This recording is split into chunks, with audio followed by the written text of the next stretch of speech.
Hi folks, welcome to Hoopsters Parents Cafe, a parenting community of a different kind, with special focus on single parents, adoptive parents, and special needs parents.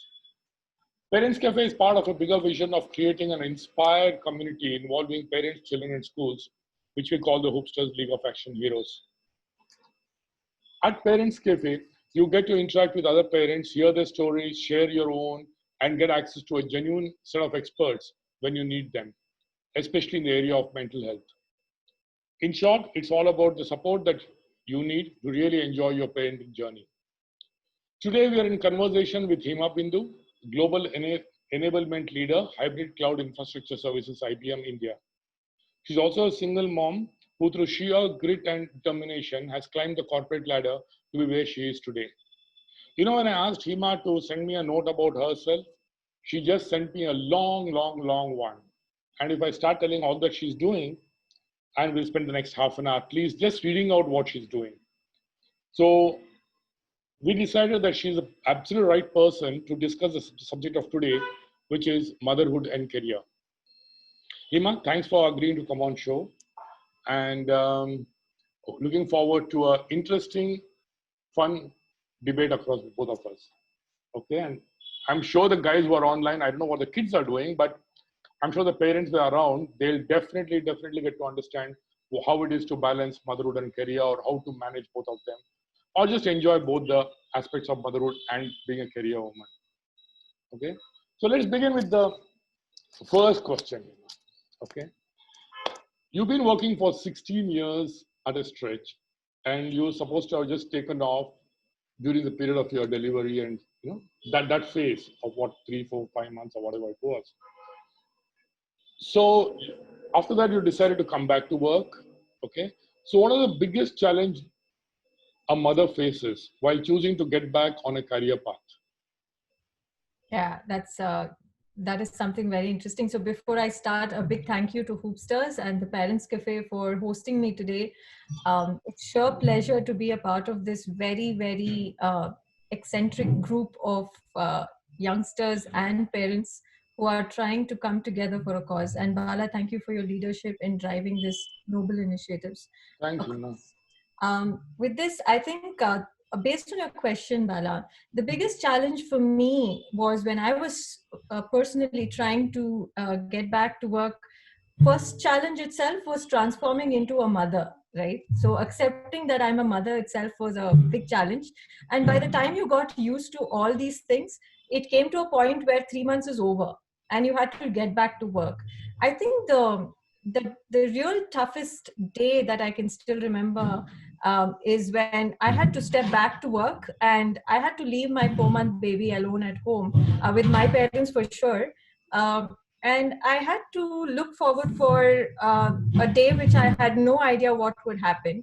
And I started looking at possibilities of adjustments, readjustments. But as a mother, when you get back into work, the first thing I think every mother goes through who is a career oriented woman is to find a job that fits all these areas of work life balance, which is newly required to be created, because she is learning the child, she is learning how much time is required to settle in.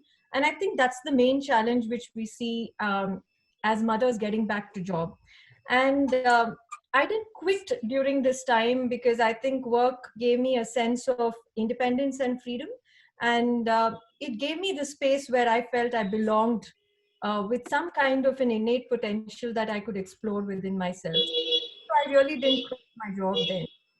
But it is challenging. And if you are really getting back to job, my only small bit of advice to all the mothers, new mothers are, you must be flexible to take any roles that might come your way, and help yourself balance with the child, family, and work.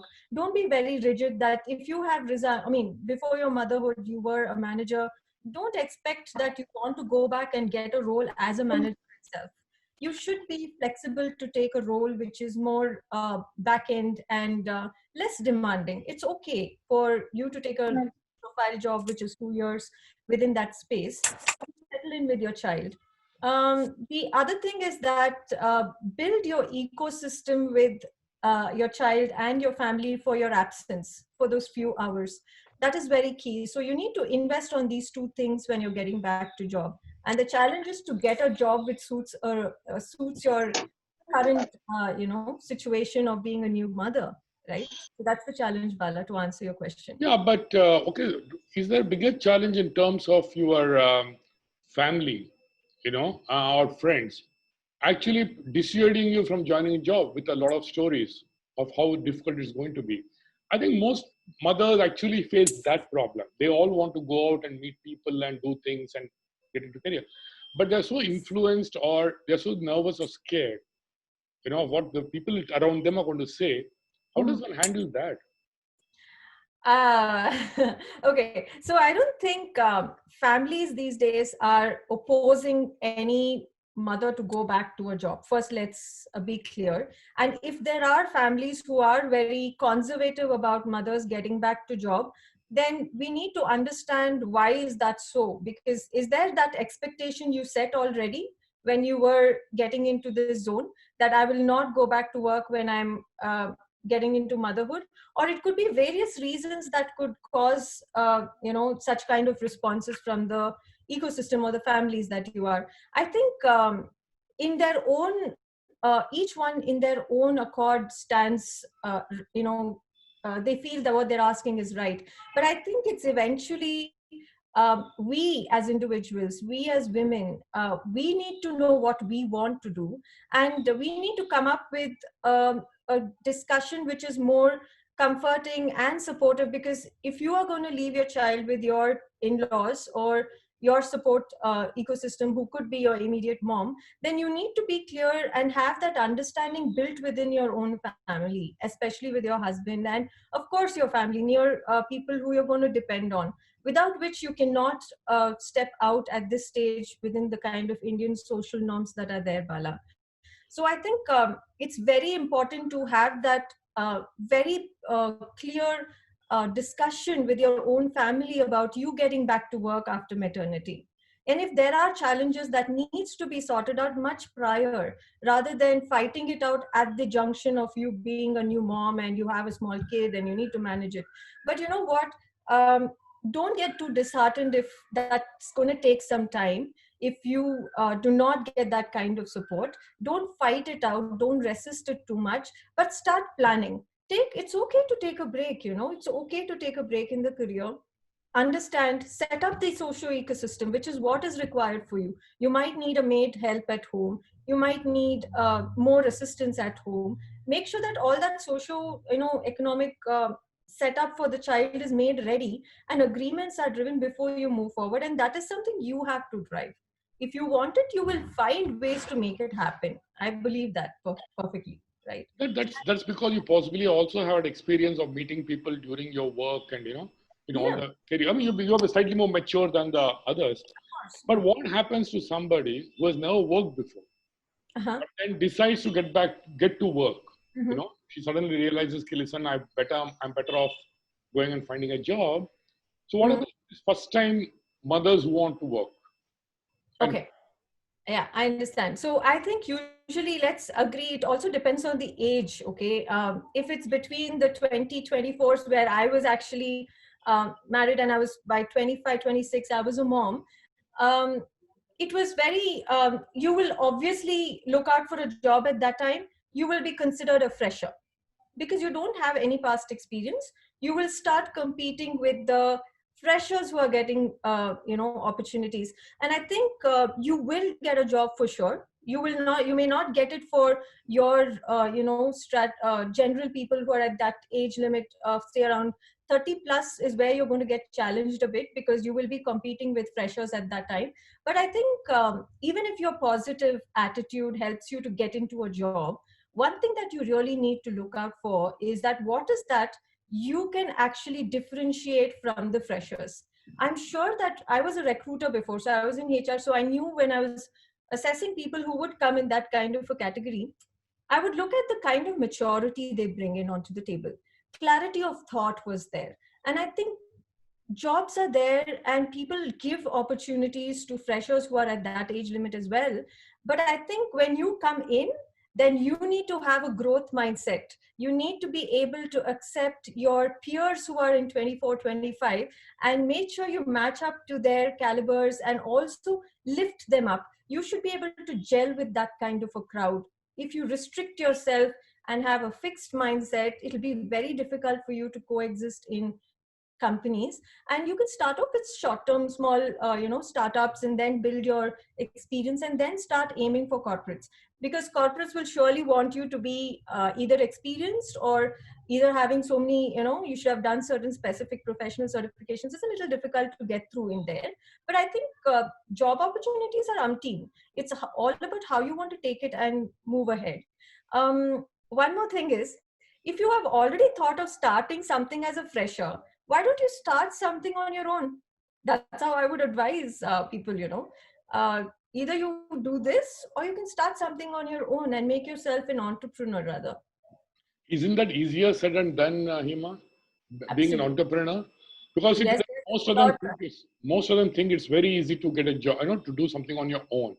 yeah, They don't really understand what it takes, yeah. What about those people who assume that it's easier to start a business of their own Mm-hmm. than get into a job? I would not comment a lot about that, because I have not seen that kind of the past of an entrepreneurship experience. But I know it is surely tough. There's a lot of uncertainty ahead. You have to have the willpower and sheer persistence to believe in the vision and then move ahead. It's not easy. Many people who have started business run with a huge risk of changing times. See what is done about the pandemic. The IT business has gone up and the food and all the other businesses have gone down. So socioeconomic factors also impact your entrepreneurial journey, So we cannot say what kind of uncertainties can come and hit you for sure. That's a huge challenge. But at least if you're in a employed job, you're working for someone, at least you're surely assured for a monthly salary that will come. And I think being calculative, and for mothers, I don't think you should start off with a job of your own unless you have enough financial support and an ecosystem built with your background, because that's going to ask a lot of your time. It's a lot of your creative energy that is required. It's like 24/7. You need to. It's also another baby. Okay, so I wouldn't challenge you to do that, but rather start off slow. Start with a job. Start with a startup. Be able to adapt, be able to have that growth mindset to learn, and slowly but steadily start building that experience. Once you're sure, you can always step out and then build your own business and start off something. You have always been an advocate of women getting into jobs, and most of the stuff you're doing, either voluntarily or otherwise, has been around this whole subject of women and jobs, and you have worked with college students, with women in particular, general and stuff. Why are you so insistent on the fact that women should work? I'm not saying women should work. I'm thinking, I think there are two spaces I work on. One is women should have something that is giving them the space of being empowered, as well as financially independent to some extent, or else it's very difficult. Yeah. Second thing I'm doing is I'm asking women. Could you please shut off your? Yeah, sorry.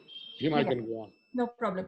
So what I was trying to say, Bala, is that there are two areas that I'm looking at. So one is that women to be occupied with some kind of an occupation of their own choice, which they are very passionate about. That gives them a sense of belonging, a sense of independence and freedom, where they can exercise and empower their, their decisions and come up with something more creative, because each one of them have education and knowledge, and each one of them should be able to contribute back to the society. It's just not being a mother or being a wife, or just getting married, but I think they can do more, and they have so much more to give. I have seen a lot of mothers who see being a mother also is a 24/7 job. It's not, I'm not downgrading that at all. I hats off to women who are doing it today. And my only thing is, there's a small child inside you who really seeks expression, and you need to find that with either sheer passion that you want to do something for yourself and create a space that will help another 10 more people. As simple as stitching, as simple as making some kind of creative jewelry, as simple as going and supporting another, group of women in certain kind of NGO activities. You should be able to see something where you seek your freedom in some kind of a form that realizes your own potential. Don't hide away from it. That is one thing. That's all I'm trying to say. The other side is I'm trying to bring more women to focus into technology roles. That's what I'm working on. So girls, STEM for Girls is one place where I'm trying to tell a lot of women today. If you really look at the entire gamut of how work is functioning and jobs are happening, um, half of your workforce is women, and in that workforce only 25% of them are taking up STEM jobs and technical roles. So I am trying to advocate on the spaces wherever possible to build programs where we can have women in technology and doing technical roles, because that is where the entire industry is moving. And if you really want to be with that technical transformation and understand what's happening and be in the in thing, I think that is the space I would want women not to shy away from. After your motherhood or marriage, you need to get back into the same track. It's perfectly fine. And there are so many techno managerial roles which are available. You should be able to pursue that. So these are the two areas, Bala, that I'm trying to advocate on, saying that do something which will keep you passionately involved, because that will enrich you as well. Just not getting into the daily chores. I think there should be something that you should be able to bring out the creative energy you have as a woman, and that we should never allow it to die. You know what? When you joined back to work after your delivery and stuff like, what are the incidents which are the toughest, which you can look back and say, oh my God, how did I manage it? And real tough stories, those out there. Yeah. So when I went back to work, I think the first thing that I came up on my face was I need to find another role. I was already told that this role will not be existing, because of course you have to hand it off to others. And that will become like, it's a 3 month, at least people are nowadays who have maternity leave is like 6 months. But those days it was only 3 months, and I just took a 4 month leave and a break. In that 4 months, so much had changed around me, bringing myself back into the same stream, understanding what all jobs and what all things have changed. It took me some time. And I think the company I belong to, I'm really grateful for, because there's amazing opportunities for women who get back to work. And luckily, I did not compromise on what kind of role I would like, right? I directly went into IT role, where I did the service delivery manager role, and that would take a long time. So the role I chose was a conscious decision, because that I was sure will give me a career growth, because I had to sustain my career for the next 10 to 15 years. So I had to switch into a role that will sustain my growth as well as my income. So I took that role, and a lot of learning. I had to be in the office for at least a stretch of 11 to 12 hours, and missing out on the kid at home was also something. And nowadays, work from home, thanks to pandemic, work from home is like a blessing in disguise. And those days it was a little not too frequently, we couldn't use it so frequently. But I think a lot of things came together for me. One is I took a role that would sustain my financial and have a good career path. Then I had to set up a very sustainable support ecosystem at home. My mom is getting used to the child. Even though I had everybody at home who could really take care of the kid, it's always that anxiety. Everything. No problem. No problem at all. Okay, where were we? Sorry. Yeah, so I was actually explaining about what were my challenges, and I'm also almost wrapping it up, saying Sure. the first challenge was pretty much to find a job for myself, and second is to create the ecosystem around. Third is to plan the financial as well as my career path properly, because I had to invest the next 10 to 15 years of my career. So we need to have that plan sorted out. So pulling all these down together and taking a charge was very critical, Bala. That were my challenges at that time. And you were a single mother at the time, were you? So did you? What are the additional challenges you faced? At workplace, you mean? Yep, at workplace, yeah. Okay, see, at workplace, I think the challenges were not regarding my status quo at all. It was all about work and how was I able to managing and picking up the next role that will sustain me for the next 2 or 3 years. But I'll tell you, the kind of taboos that has been created by the generation I belong to. It's not the millennials. It is not the older generation who are my grandmothers in that generation. It's actually between my mom's and my generation where we really struggled to match up to the millennials vis-a-vis the old beliefs of the society. And people who belong to this strata of the generation are the ones who are actually having the challenges accepting a single mom or a divorce or something like that.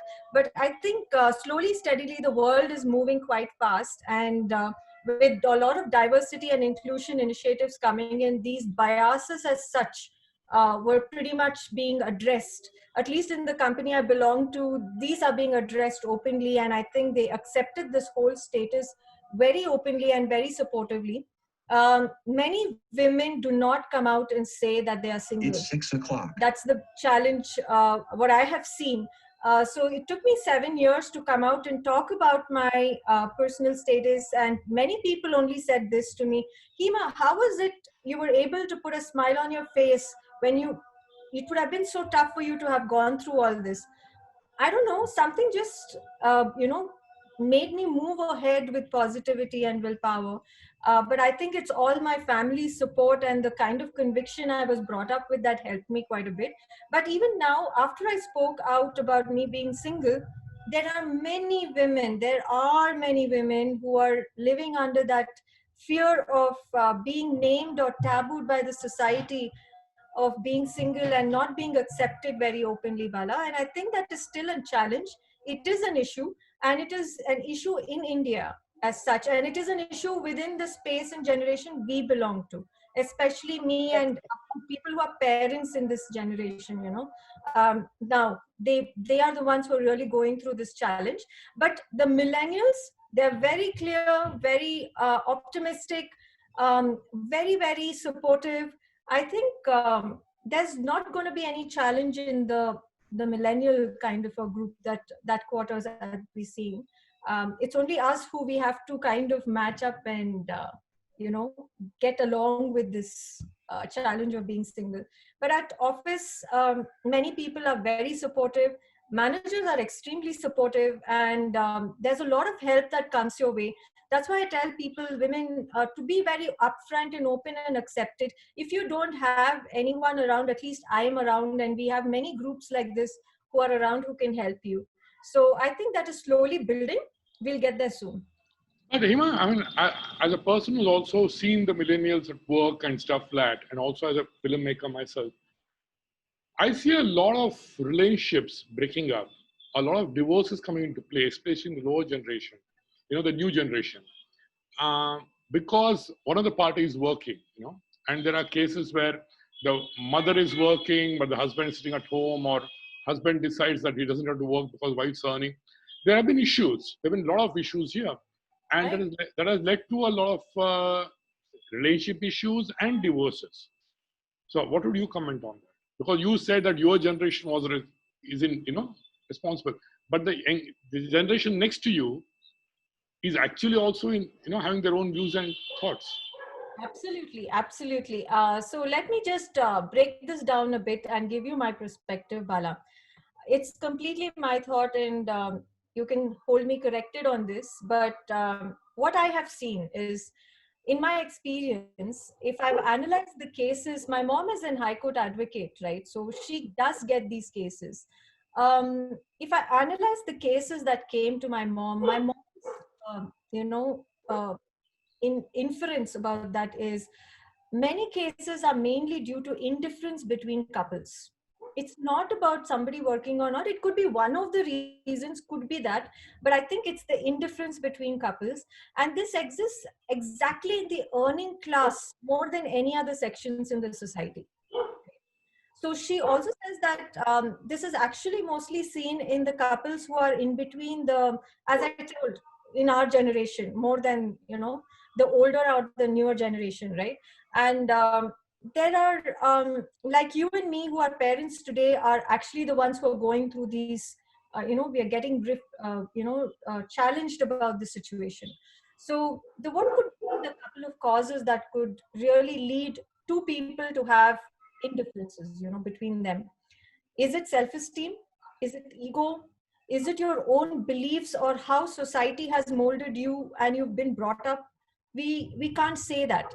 According to me, the real cause of indifferences between couple today and why they are splitting off is the expectations one has on each other and how they respond to the adversities and situations that come their way. Um, they are they are not able their interests that they already have, and they try to control the other party, which it doesn't work that way. So I think how do we deal with this is something that always I've been questioned. Sometimes we need to think what can really solve this problem. um, First thing is, we all should be aware, where you have expectations you will have disappointments. So if you hold an expectation, be open that you will also be disappointed sometimes. And once you accept that, life will be so simple and easy to coordinate and move on. That is one thing we need to be aware of. And when you respond to a situation, understand the way you respond, is that something the other person is able to take it? If you were in his or her shoe, would you take what you're talking? You need to put yourself in the other person's shoe and then understand and then talk.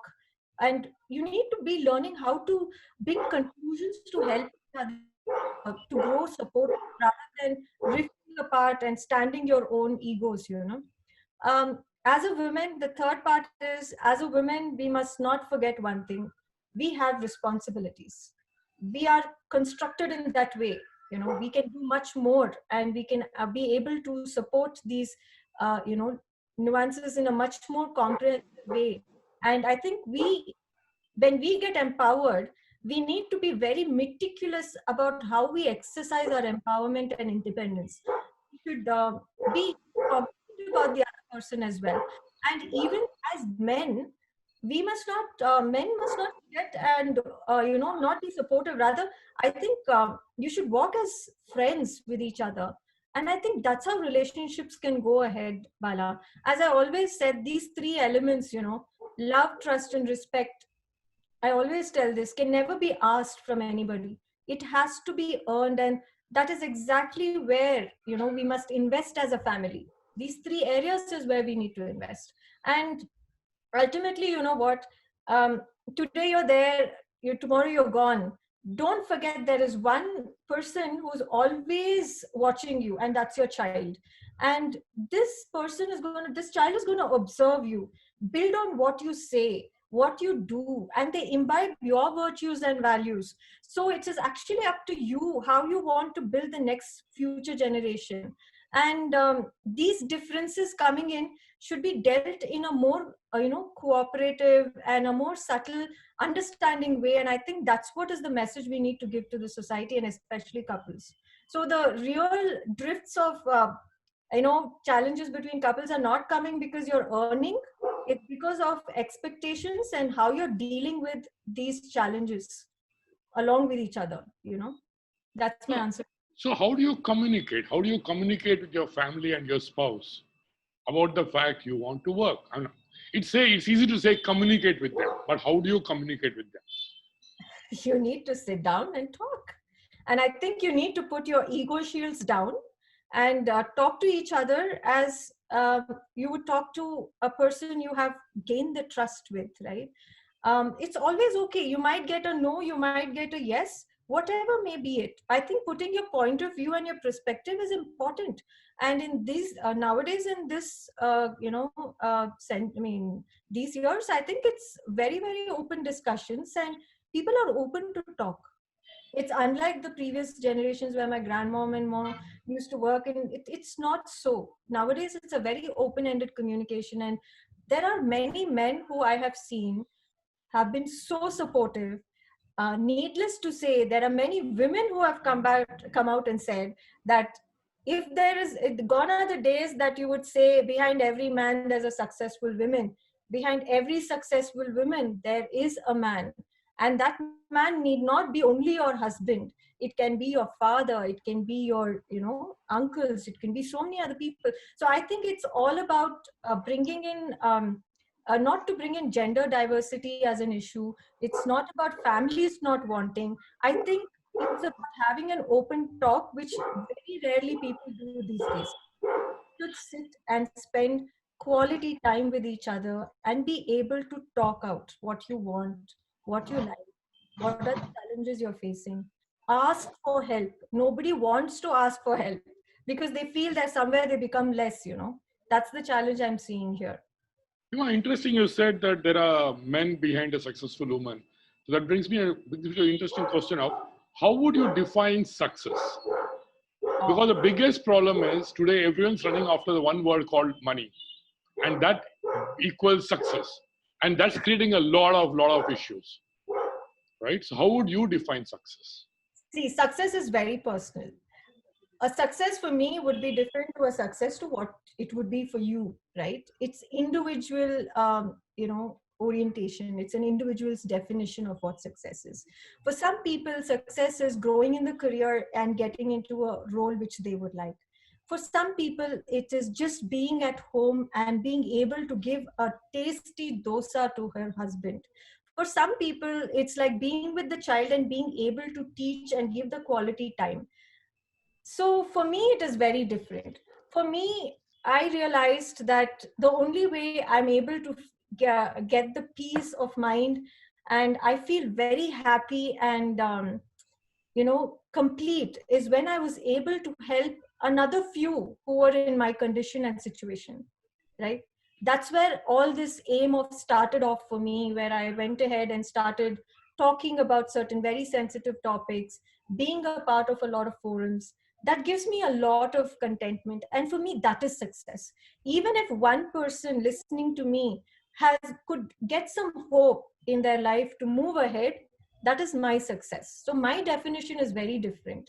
And for me to do so much, I have my mom, I have my brother, I have my whole family standing behind me. And what else do you need? You know? So that way, I have seen a lot of women who are able to do a lot of things. Even if you've heard Sudha Murthy recently, I was very, very, honored to be a part of one of the discussion sessions with VTU with Sudha Murthy. And she says that, even she believes behind every successful woman, there is an understanding husband. And I think we should never negotiate and negate that at all. This is no, and one more thing, please stop playing the woman card wherever you are, because playing the woman card will only make you look a little vulnerable.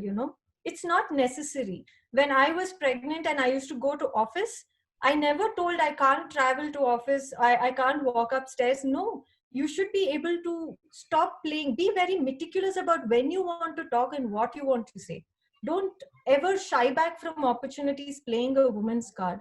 That will not help. And I think I hope I've answered your question, Bala, but Yeah. I personally feel success is very individualistic, and we need to respect everybody with what they feel complete with and support them as much as possible. Okay. No, I'm coming to the point. Okay, what were your lowest moments during this early phase of getting back to work, and how did you manage it? The lowest moment is me not being able to feed my son. That was the lowest moment I ever had. 12 hours in the office, and the only worry I had was, uh, is he having milk, because he had to be shifted from mother's milk into another one. So I was very consciously worried, and this worry never died in my heart until for a month or 2 months until I knew he was okay. And if he would fall down, that would be my lowest moments. So I think that struggle between being a new mom and trying to get back work, it was very difficult. So how Very, do you very. manage it? How do you handle it? I think I had this one cushion I always used to go and put my frustration on, and it was my mom and my grandmom.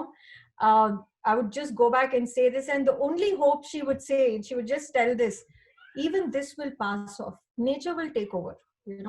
And it happened. It was just a small phase, and until you go through that journey, you'll never trust it. You'll tell, okay, grandparents are just saying for the heck of it to keep me happy. No, not really. It does take that time. Time is the only healer, and it was very significant during that space for me. And I learned it through the hard way, though. But her words was very calming. And today I'll tell you, people don't need money. They don't need anything from you. They only need is kind words.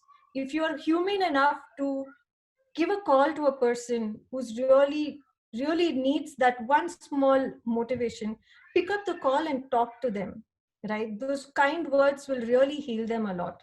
They'll get a lot of motivation to move ahead, Bala. That's how I would say. You are a single woman and you decide to get to work and post that. If you are not, would you have still gone back to work? Of course, I would have gone back to work. The reason is, as I always told you, work gave me a sense of independence. It was, there were so many dynamic spaces within me that I had never explored otherwise. The situations, the umpteen number of situations that will come and pause in front of your face to take a decision. I got a kick out of it, honestly speaking. And I got to learn a lot. I have done mistakes, and that whole learning curve kept me moving. So even if I was to continue to, be married and continue my life, I would have surely gone back to work. My separation and all that stuff. But Bala, you're able to hear me? Yeah, I can hear you. It's just bad connection. Okay. Bolo, go ahead. Go ahead. I think I just answered that. I think I would have Can gone you back repeat the last bit?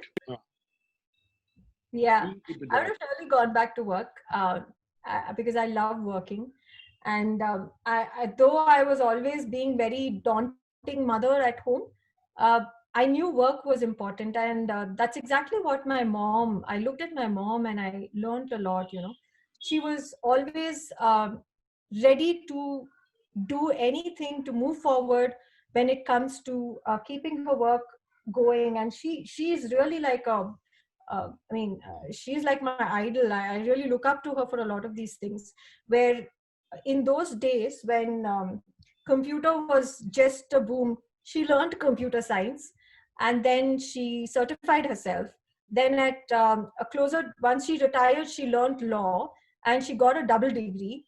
I was like, I'm mesmerized. I might never be like her, but I think the strength that she always had to move on and make sure that make a difference. If you're there, you need to make sure that you're continuing with something and be of some service back to the society, right? I think that kept on to me, and I felt if not like her, at least I want to keep this with me, because that gives me and tells who I am and what my potentials are. Tell me, if a woman decides not to work, she says, no, I'm doing a 24/7 job anyway at home, unpaid. Okay. So what would you tell her? And what would your opinion be about that person? See, honestly, I'll tell you, not having a job doesn't mean a mother is of, having a relaxed life. Not really.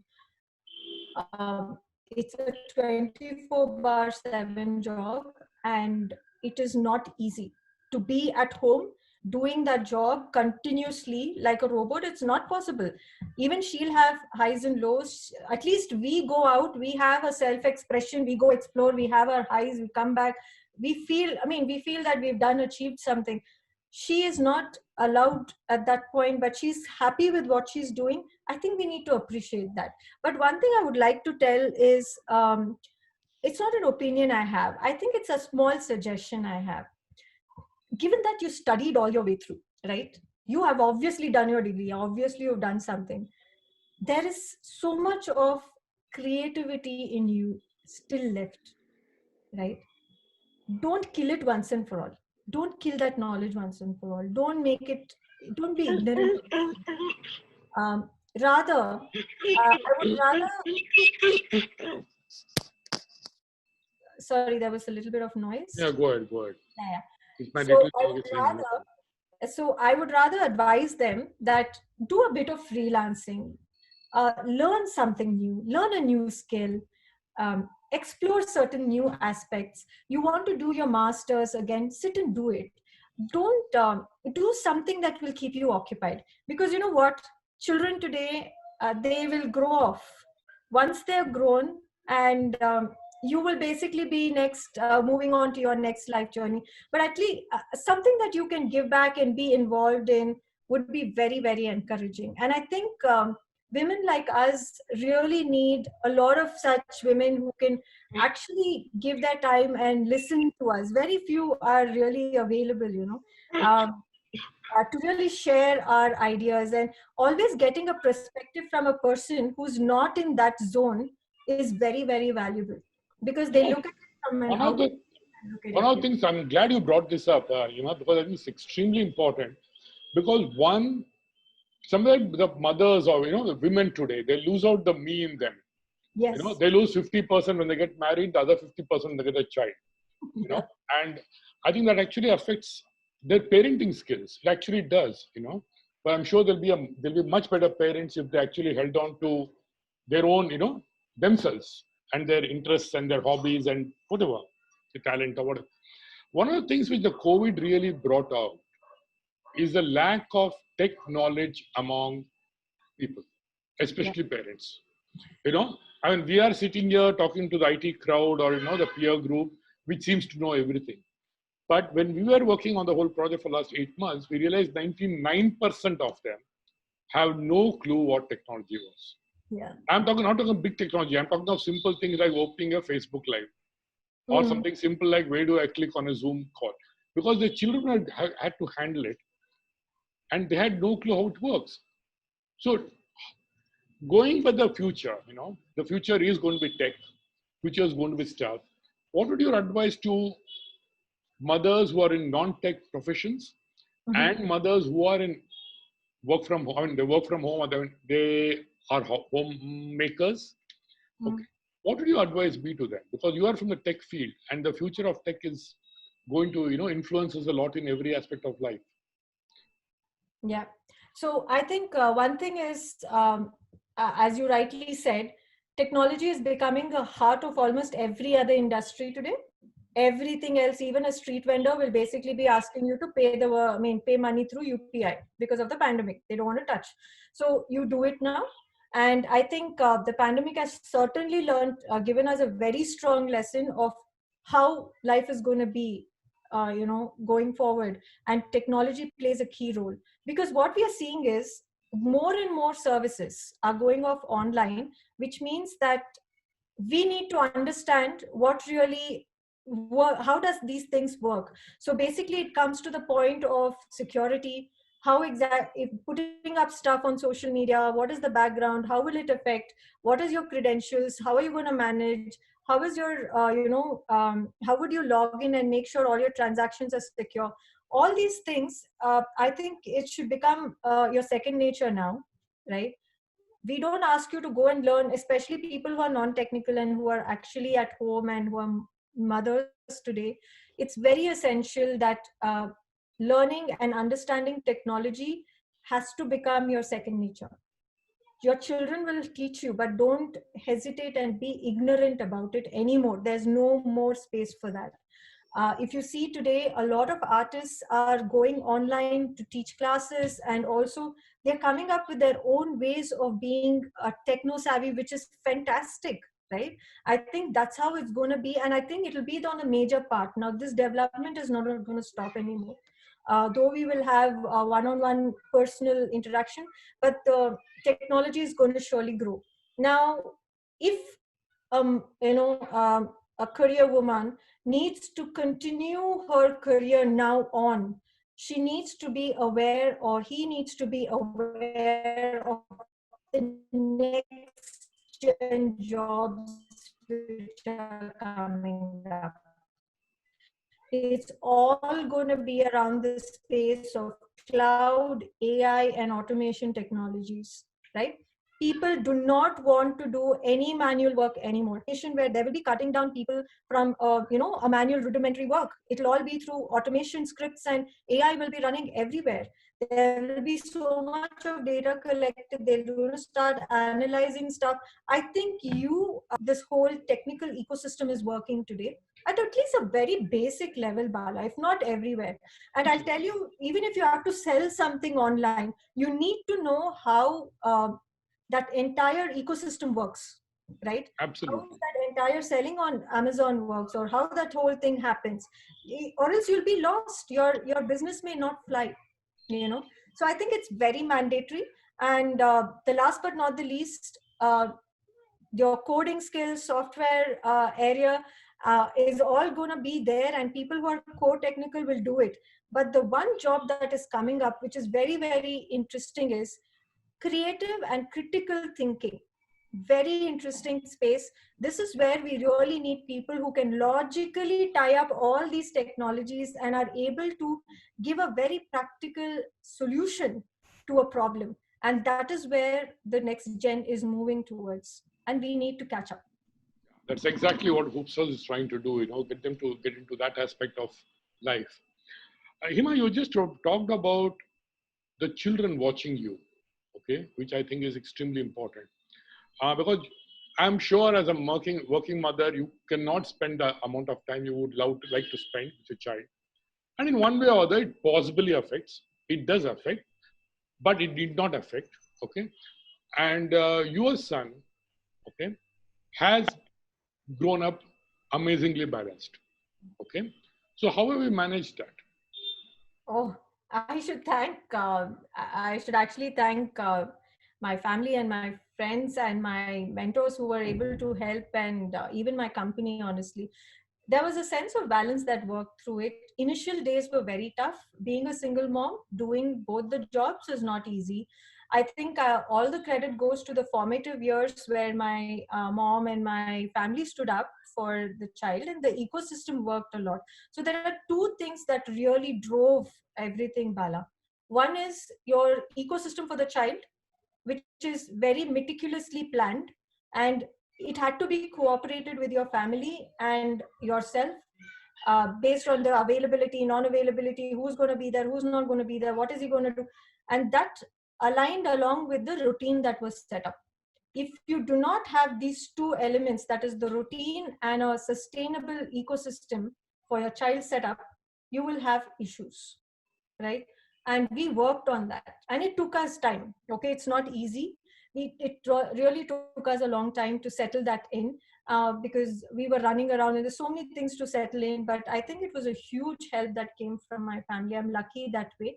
But even if you don't have a supportive family or immediate family staying with you, you as a mother, or a parent, must first keep these two things as ultimate primary toppers on your head, to ensure that you have a balanced work life and motherhood, and bring up your child well. Spending time with your child, giving him that real attention of 2 hours. I teach him now, and that time is what really matters the most. Children need you only till 14, 15 years. Okay, after that they are on their own. You may need to be there, but that is the formative years. You need to be with the child, and that's what was the investment from my family and myself, Bala. What And happens they don't have a family to support you? hmm, What happens then? I think that's where you need to kind of really get the right, support system, with the right maids being available, and ensuring that routine has the child being occupied with the right sustainable productive activities. The child should be able to see, for example, you can put a child, he has 9 hours now, right? He finishes school, he's back, He's into I mean, I had to take a lot of help on tuitions and all because I was not around, but identifying a teacher who could really enable him and putting him in productive activities of skill development is very crucial.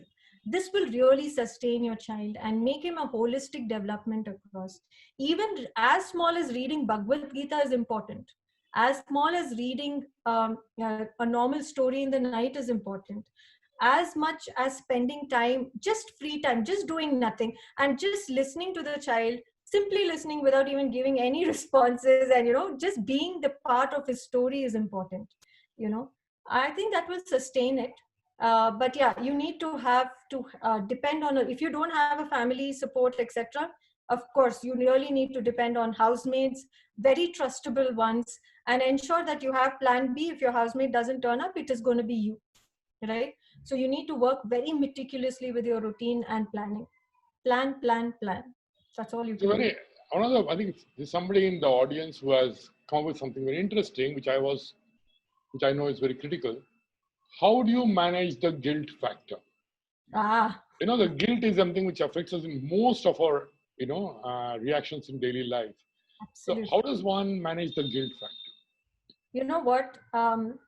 They say guilt is, why do you feel guilty, first of all? The guilt comes because you planned something and something you did not invest the time you had to invest, right? If you have, that's what I'm telling you, Bala. Routine is the only answer for all these things. The guilt comes is because, oh, I mean, so what, it's become like 10 hours in the day and I've not even spent 1 hour with my son. I need to get back and spend it. Sometimes it's like you set your own self up for a failure because you have set yourself at such high expectations. It's You have set 6:30. expectations which is like so high you can't meet, and then you feel guilty. I think what you really need to do is to be realistic, be less emotional, be practical, and make a routine that will be comfortable.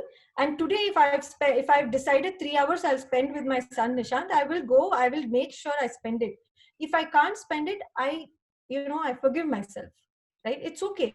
Sometimes you can't meet. You're not a superhuman, for sure. You can't do everything, but you should have the acceptance of not being able to meet the expectations also, and forgive yourself. The guilt will die down.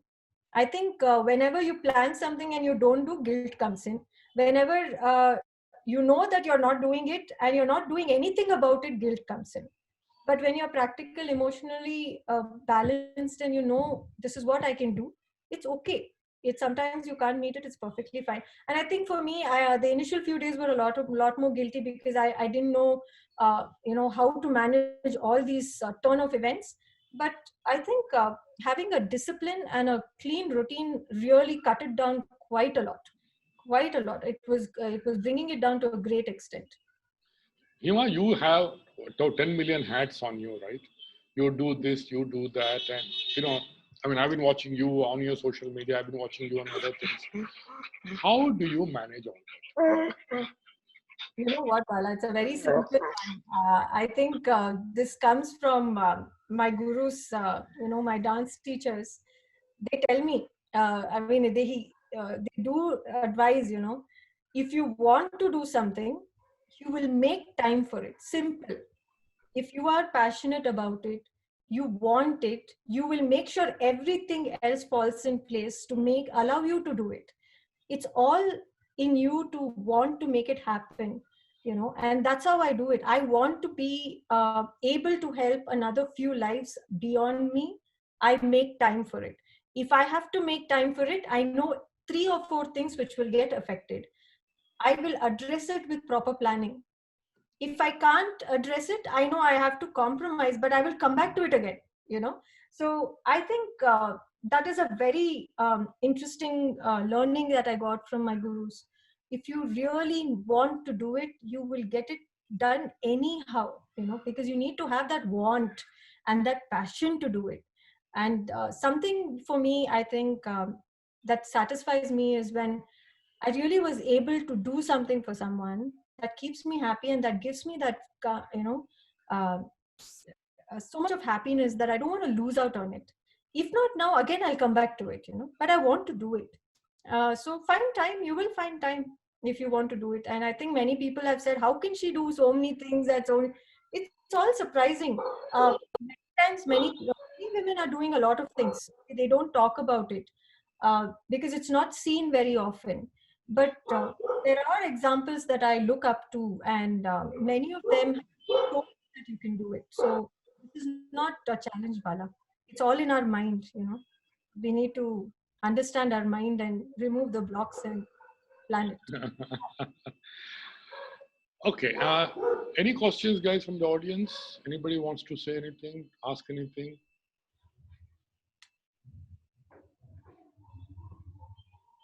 Okay, nobody seems to have any questions. How important are hobbies? Because that's something which is dying out. Yeah. Hobbies are very, very important. It keeps you, everybody, I keep telling this, everybody has a small little child inside them.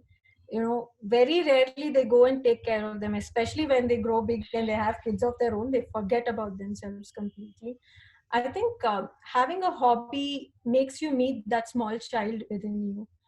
It tells you that you are also normal and you are also a child, and it's okay to cry. It's okay to feel low. It's okay to feel uh, lost sometimes. It's okay. But once you go reach that child, the child wants to do so many things. The only way to keep that happy child, when that child is happy, look at your entire self, you'll start transforming immensely. You start feeling the peace within you, and you start feeling normal about things. uh, any irritation, any challenges, you are calm. I think you need to feed that child a little of love. Go and hug it once, you'll feel better. And the only way you do it is to go back to the small things you used to do when you were small. You wanted to dance, go dance. You wanted to paint, go do it. You wanted to sing, just sing. Who's stopping you? Just do it. Because it's important that you find your inner peace, and what brings that inner peace for you. You need to understand that. And then you see how much of transformation that happens within you, that will start showing out. And the way you judge the situations and respond to it will amplify to a very positive extent. Well, I mean, we're at the end of the show right now. I mean, unless you got something to say, but the one major question right now. I mean, you discussed motherhood, career, etc. Okay? But there's a whole situation of confusion out there where people are very undecided about choosing motherhood vis-a-vis a career. You Correct. know, what we're discussing in the post story, but a lot of women are giving up on motherhood because they don't want to lose out on careers. Your opinion, your views on motherhood and career. I will put it in a couple of lines, Bala. I hope this message will clarify what my views are. It starts like this. Why delay the natural process of life? Certain blessings must never be questioned. As a woman, this is our pride to give birth to a new generation of young achievers. Be the example to nurture the next generation of leaders. Let the nature take over and transform you. Never resist having a child for a career. This is my answer to you, Bala. Wow. Where did the poet in you come out? Hmm? Sometimes. Oh, it's wonderful. Anything else you want to tell the audience here, or people are going to watch this video tomorrow, or it's going to last forever? So, anything else you want to put in?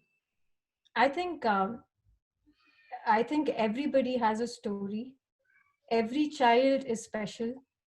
Everyone has challenges. Everyone has uh, a lot of problems coming in their lives. Don't magnify them into as the major part of your life. There's a lot of things which are happening nice around you. Focus on that. Gratitude and disturbance do not coexist. When you feel very disturbed about things, feel the gratitude of everything you were given, and I think you'll feel peaceful. That's all I have to share, Bala. Thanks, Hima. Thanks a lot for spending all the time with us. And I mean, it's amazing the way you put certain things. And the poet in you, or the poem in you, whatever you said was a surprise which ended the whole thing. Okay, I think it's wonderful. Thank you very much. And for all those who are watching, we have a lot more shows like this, and what we're part of today will also be available to you at hoopsters.in. So please do log on. There's a lot happening at Hoopsters for parents to children, you know. So I think we should all get together and do more of this, so we learn from people who have gone through this stuff. And there's nothing more, what do you call, more teaching which can teach you than people's experiences, you know. And I think all of us have got something to share. Please write to us at hoopsters.info@hoopsters.in to tell us if you want to share something, or if you know somebody who's going through stuff, who wants to share something. Let's build a community. You know, end of the day, that's what we are all about. We should be a community which can help each other, you know, mentor each other, and take us down the good path. So thank you guys for being here. And Hima, good evening. Have a nice weekend, and hope to see more of you. Thank you so And much. keep up the good work, Hima. I mean, it's brilliant what you're doing. Thank you. Take care. Thank you. Bye, guys.